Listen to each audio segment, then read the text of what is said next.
ನೋಡಿ, ಇದರಲ್ಲಿ ಬಹಳ ಸ್ಪಷ್ಟವಾಗಿ ಎಲ್ಲೋ ಒಂದ್ ಕಡೆ ಏರ್ಪೋರ್ಟ್ ಒಳಗಡೆ ಅವಳು ವಿಮಾನ ನಿಲ್ದಾಣದ ಒಳಗಡೆ ಅವಳಿಗೆ ಸಹಾಯ ಆಗಿದೆ. ಪ್ರೋಟೋಕಾಲ್ ಕಡೆಯಿಂದ ಸಹಾಯ ಆಗಿದೆ ಅಂತ ಹೇಳಲಾಗಿದೆ.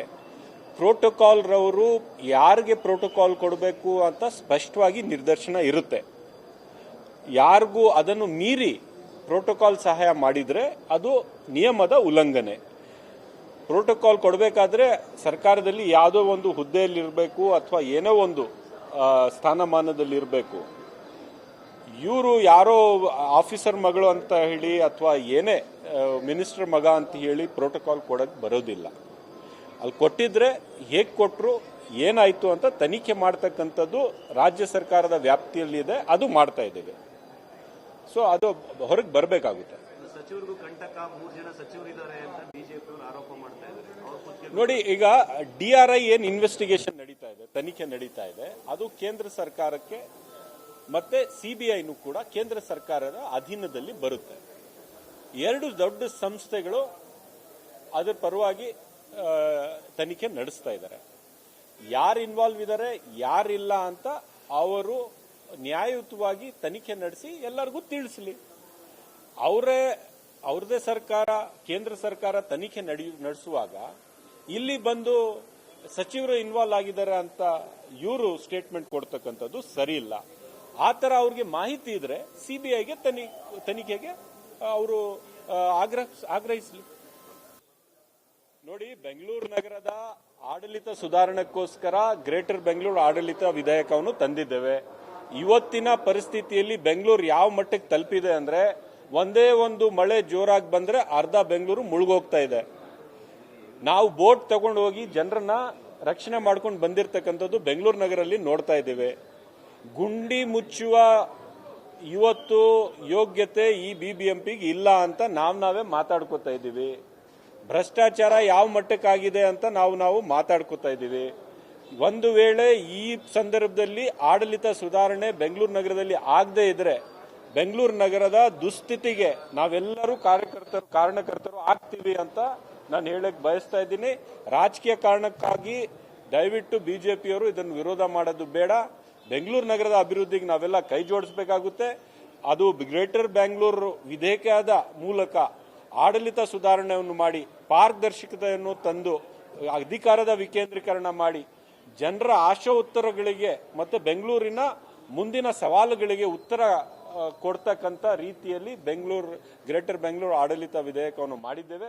ಇದರ ಮುಖಾಂತರ ಬೆಂಗಳೂರಿಗೆ ಒಳ್ಳೆಯದಾಗುತ್ತೆ, ಇದೊಂದು ಇತಿಹಾಸ ಆಗುತ್ತೆ. ನೋಡಿ, ಸಮಿತಿ 20 ಅಧಿಕೃತವಾದಂತಹ ಸಭೆಗಳನ್ನು ನಡೆಸಿದ್ದೇವೆ.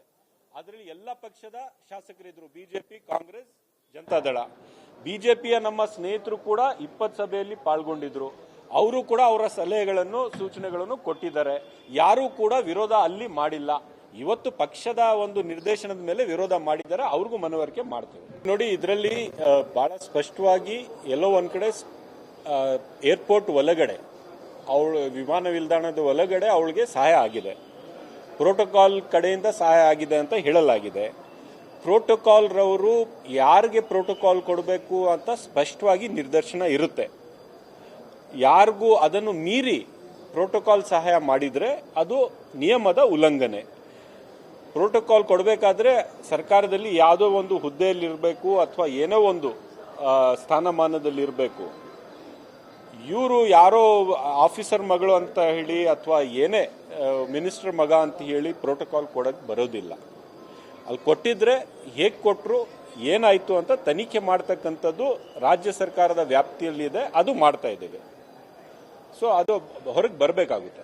ಸಚಿವರಿಗೂ ಕಂಟಕ 3 ಜನ ಸಚಿವರಿದ್ದಾರೆ ಅಂತ ಬಿಜೆಪಿ ಅವರು ಆರೋಪ ಮಾಡ್ತಾ ಇದ್ದಾರೆ. ನೋಡಿ, ಈಗ DRI ಏನ್ ಇನ್ವೆಸ್ಟಿಗೇಷನ್ ನಡೀತಾ ಇದೆ, ತನಿಖೆ ನಡೀತಾ ಇದೆ, ಅದು ಕೇಂದ್ರ ಸರ್ಕಾರಕ್ಕೆ ಮತ್ತೆ CBIನೂ ಕೂಡ ಕೇಂದ್ರ ಸರ್ಕಾರದ ಅಧೀನದಲ್ಲಿ ಬರುತ್ತೆ. ಎರಡು ದೊಡ್ಡ ಸಂಸ್ಥೆಗಳು ಅದರ ಪರವಾಗಿ ತನಿಖೆ ನಡೆಸ್ತಾ ಇದ್ದಾರೆ. ಯಾರು ಇನ್ವಾಲ್ವ್ ಇದ್ದಾರೆ, ಯಾರಿಲ್ಲ ಅಂತ ಅವರು ನ್ಯಾಯಯುತವಾಗಿ ತನಿಖೆ ನಡೆಸಿ ಎಲ್ಲರಿಗೂ ತಿಳಿಸಲಿ.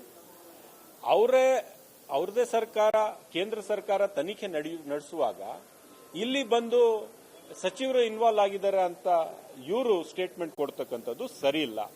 ಆ ತರ ಅವ್ರಿಗೆ ಮಾಹಿತಿ ಇದ್ರೆ ಸಿಬಿಐಗೆ ತನಿಖೆಗೆ ಅವರು ಆಗ್ರಹಿಸಲಿ.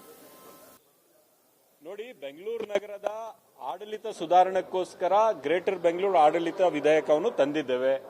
ಇವತ್ತಿನ ಪರಿಸ್ಥಿತಿಯಲ್ಲಿ ಬೆಂಗಳೂರು ಯಾವ ಮಟ್ಟಕ್ಕೆ ತಲುಪಿದೆ ಅಂದ್ರೆ, ಒಂದೇ ಒಂದು ಮಳೆ ಜೋರಾಗಿ ಬಂದ್ರೆ ಅರ್ಧ ಬೆಂಗಳೂರು ಮುಳುಗೋಗ್ತಾ ಇದೆ. ನಾವು ಬೋಟ್ ತಗೊಂಡು ಹೋಗಿ ಜನರನ್ನ ರಕ್ಷಣೆ ಮಾಡ್ಕೊಂಡು ಬಂದಿರತಕ್ಕಂಥದ್ದು ಬೆಂಗಳೂರು ನಗರಲ್ಲಿ ನೋಡ್ತಾ ಇದ್ದೇವೆ. ಗುಂಡಿ ಮುಚ್ಚುವ ಇವತ್ತು ಯೋಗ್ಯತೆ ಈ ಬಿಬಿಎಂಪಿಗೆ ಇಲ್ಲ ಅಂತ ನಾವೇ ಮಾತಾಡ್ಕೋತಾ ಇದ್ದೀವಿ. ಭ್ರಷ್ಟಾಚಾರ ಯಾವ ಮಟ್ಟಕ್ಕಾಗಿದೆ ಅಂತ ನಾವು ಮಾತಾಡ್ಕೋತಾ ಇದ್ದೀವಿ. ಒಂದು ವೇಳೆ ಈ ಸಂದರ್ಭದಲ್ಲಿ ಆಡಳಿತ ಸುಧಾರಣೆ ಬೆಂಗಳೂರು ನಗರದಲ್ಲಿ ಆಗದೆ ಇದ್ರೆ ಬೆಂಗಳೂರು ನಗರದ ದುಸ್ಥಿತಿಗೆ ನಾವೆಲ್ಲರೂ ಕಾರಣಕರ್ತರು ಆಗ್ತೀವಿ ಅಂತ ನಾನು ಹೇಳಕ್ ಬಯಸ್ತಾ ಇದ್ದೀನಿ. ರಾಜಕೀಯ ಕಾರಣಕ್ಕಾಗಿ ದಯವಿಟ್ಟು ಬಿಜೆಪಿಯವರು ಇದನ್ನು ವಿರೋಧ ಮಾಡೋದು ಬೇಡ. ಬೆಂಗಳೂರು ನಗರದ ಅಭಿವೃದ್ಧಿಗೆ ನಾವೆಲ್ಲ ಕೈ ಜೋಡಿಸಬೇಕಾಗುತ್ತೆ.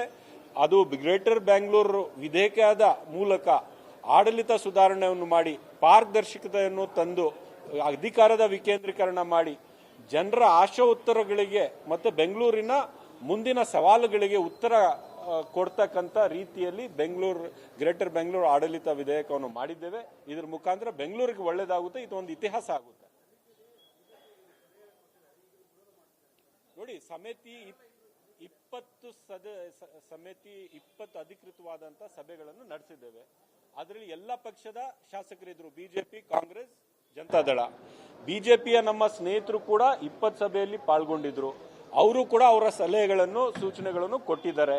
ಯಾರೂ ಕೂಡ ವಿರೋಧ ಅಲ್ಲಿ ಮಾಡಿಲ್ಲ. ಇವತ್ತು ಪಕ್ಷದ ಒಂದು ನಿರ್ದೇಶನದ ಮೇಲೆ ವಿರೋಧ ಮಾಡಿದ್ದಾರೆ, ಅವ್ರಿಗೂ ಮನವರಿಕೆ ಮಾಡ್ತೇವೆ. ನೋಡಿ, ಇದರಲ್ಲಿ ಬಹಳ ಸ್ಪಷ್ಟವಾಗಿ ಎಲ್ಲೋ ಒಂದ್ ಕಡೆ ಏರ್ಪೋರ್ಟ್ ಒಳಗಡೆ, ಅವಳು ವಿಮಾನ ನಿಲ್ದಾಣದ ಒಳಗಡೆ ಅವಳಿಗೆ ಸಹಾಯ ಆಗಿದೆ, ಪ್ರೋಟೋಕಾಲ್ ಕಡೆಯಿಂದ ಸಹಾಯ ಆಗಿದೆ ಅಂತ ಹೇಳಲಾಗಿದೆ. ಪ್ರೋಟೋಕಾಲ್ ರವರು ಯಾರಿಗೆ ಪ್ರೋಟೋಕಾಲ್ ಕೊಡಬೇಕು ಅಂತ ಸ್ಪಷ್ಟವಾಗಿ ನಿರ್ದೇಶನ ಇರುತ್ತೆ. ಯಾರಿಗೂ ಅದನ್ನು ಮೀರಿ ಪ್ರೋಟೋಕಾಲ್ ಸಹಾಯ ಮಾಡಿದ್ರೆ ಅದು ನಿಯಮದ ಉಲ್ಲಂಘನೆ. ಪ್ರೋಟೋಕಾಲ್ ಕೊಡಬೇಕಾದ್ರೆ ಸರ್ಕಾರದಲ್ಲಿ ಯಾವುದೋ ಒಂದು ಹುದ್ದೆಯಲ್ಲಿರಬೇಕು ಅಥವಾ ಏನೋ ಒಂದು ಸ್ಥಾನಮಾನದಲ್ಲಿರಬೇಕು. ಇವರು ಯಾರೋ ಆಫೀಸರ್ ಮಗಳು ಅಂತ ಹೇಳಿ ಅಥವಾ ಏನೇ ಮಿನಿಸ್ಟರ್ ಮಗ ಅಂತ ಹೇಳಿ ಪ್ರೋಟೋಕಾಲ್ ಕೊಡಕ್ಕೆ ಬರೋದಿಲ್ಲ. ಅಲ್ಲಿ ಕೊಟ್ಟಿದ್ರೆ ಹೇಗೆ ಕೊಟ್ಟರು, ಏನಾಯ್ತು ಅಂತ ತನಿಖೆ ಮಾಡ್ತಕ್ಕಂಥದ್ದು ರಾಜ್ಯ ಸರ್ಕಾರದ ವ್ಯಾಪ್ತಿಯಲ್ಲಿದೆ, ಅದು ಮಾಡ್ತಾ ಇದ್ದೇವೆ. ಸೊ ಅದು ಹೊರಗೆ ಬರಬೇಕಾಗುತ್ತೆ. ಸಚಿವರಿಗೂ ಕಂಟಕ 3 ಜನ ಸಚಿವರಿದ್ದಾರೆ ಅಂತ ಬಿಜೆಪಿ ಆರೋಪ ಮಾಡ್ತಾ ಇದ್ದಾರೆ. ನೋಡಿ, ಈಗ DRI ಏನ್ ಇನ್ವೆಸ್ಟಿಗೇಷನ್ ನಡೀತಾ ಇದೆ, ತನಿಖೆ ನಡೀತಾ ಇದೆ, ಅದು ಕೇಂದ್ರ ಸರ್ಕಾರಕ್ಕೆ ಮತ್ತೆ ಸಿಬಿಐನು ಕೂಡ ಕೇಂದ್ರ ಸರ್ಕಾರದ ಅಧೀನದಲ್ಲಿ ಬರುತ್ತೆ. 2 ದೊಡ್ಡ ಸಂಸ್ಥೆಗಳು ಅದರ ಪರವಾಗಿ ತನಿಖೆ ನಡೆಸ್ತಾ ಇದ್ದಾರೆ. ಯಾರು ಇನ್ವಾಲ್ವ್ ಇದ್ದಾರೆ, ಯಾರಿಲ್ಲ ಅಂತ ಅವರು ನ್ಯಾಯಯುತವಾಗಿ ತನಿಖೆ ನಡೆಸಿ ಎಲ್ಲರಿಗೂ ತಿಳಿಸಲಿ.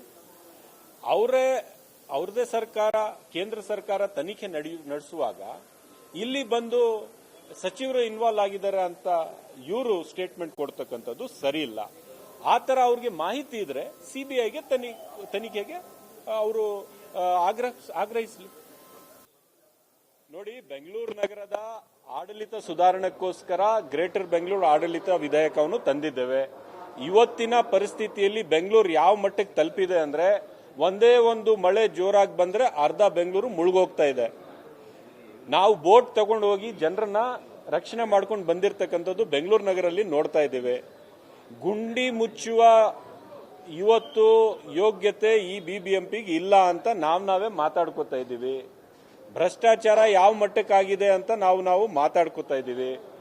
ಒಂದು ವೇಳೆ ಈ ಸಂದರ್ಭದಲ್ಲಿ ಆಡಳಿತ ಸುಧಾರಣೆ ಬೆಂಗಳೂರು ನಗರದಲ್ಲಿ ಆಗದೆ ಇದ್ರೆ ಬೆಂಗಳೂರು ನಗರದ ದುಸ್ಥಿತಿಗೆ ನಾವೆಲ್ಲರೂ ಕಾರಣಕರ್ತರು ಆಗ್ತೀವಿ ಅಂತ ನಾನು ಹೇಳಕ್ ಬಯಸ್ತಾ ಇದ್ದೀನಿ. ರಾಜಕೀಯ ಕಾರಣಕ್ಕಾಗಿ ದಯವಿಟ್ಟು ಬಿಜೆಪಿಯವರು ಇದನ್ನು ವಿರೋಧ ಮಾಡೋದು ಬೇಡ. ಬೆಂಗಳೂರು ನಗರದ ಅಭಿವೃದ್ಧಿಗೆ ನಾವೆಲ್ಲ ಕೈ ಜೋಡಿಸಬೇಕಾಗುತ್ತೆ. ಅದು ಗ್ರೇಟರ್ ಬೆಂಗಳೂರು ವಿಧೇಯಕದ ಮೂಲಕ ಆಡಳಿತ ಸುಧಾರಣೆಯನ್ನು ಮಾಡಿ, ಪಾರದರ್ಶಕತೆಯನ್ನು ತಂದು, ಅಧಿಕಾರದ ವಿಕೇಂದ್ರೀಕರಣ ಮಾಡಿ, ಜನರ ಆಶಾ ಉತ್ತರಗಳಿಗೆ ಮತ್ತೆ ಬೆಂಗಳೂರಿನ ಮುಂದಿನ ಸವಾಲುಗಳಿಗೆ ಉತ್ತರ ಕೊಡ್ತಕ್ಕಂಥ ರೀತಿಯಲ್ಲಿ ಗ್ರೇಟರ್ ಬೆಂಗಳೂರು ಆಡಳಿತ ವಿಧೇಯಕವನ್ನು ಮಾಡಿದ್ದೇವೆ. ಇದರ ಮುಖಾಂತರ ಬೆಂಗಳೂರಿಗೆ ಒಳ್ಳೇದಾಗುತ್ತೆ, ಇದೊಂದು ಇತಿಹಾಸ ಆಗುತ್ತೆ. ನೋಡಿ, ಸಮಿತಿ 20 ಸಮಿತಿ 20 ಅಧಿಕೃತವಾದಂತ ಸಭೆಗಳನ್ನು ನಡೆಸಿದ್ದೇವೆ. ಅದರಲ್ಲಿ ಎಲ್ಲ ಪಕ್ಷದ ಶಾಸಕರಿದ್ರು, ಬಿಜೆಪಿ, ಕಾಂಗ್ರೆಸ್, ಜನತಾದಳ. ಬಿಜೆಪಿಯ ನಮ್ಮ ಸ್ನೇಹಿತರು ಕೂಡ 20 ಸಭೆಯಲ್ಲಿ ಪಾಲ್ಗೊಂಡಿದ್ರು. ಅವರು ಕೂಡ ಅವರ ಸಲಹೆಗಳನ್ನು, ಸೂಚನೆಗಳನ್ನು ಕೊಟ್ಟಿದ್ದಾರೆ. ಯಾರೂ ಕೂಡ ವಿರೋಧ ಅಲ್ಲಿ ಮಾಡಿಲ್ಲ. ಇವತ್ತು ಪಕ್ಷದ ಒಂದು ನಿರ್ದೇಶನದ ಮೇಲೆ ವಿರೋಧ ಮಾಡಿದ್ದಾರೆ, ಅವ್ರಿಗೂ ಮನವರಿಕೆ ಮಾಡ್ತೇವೆ.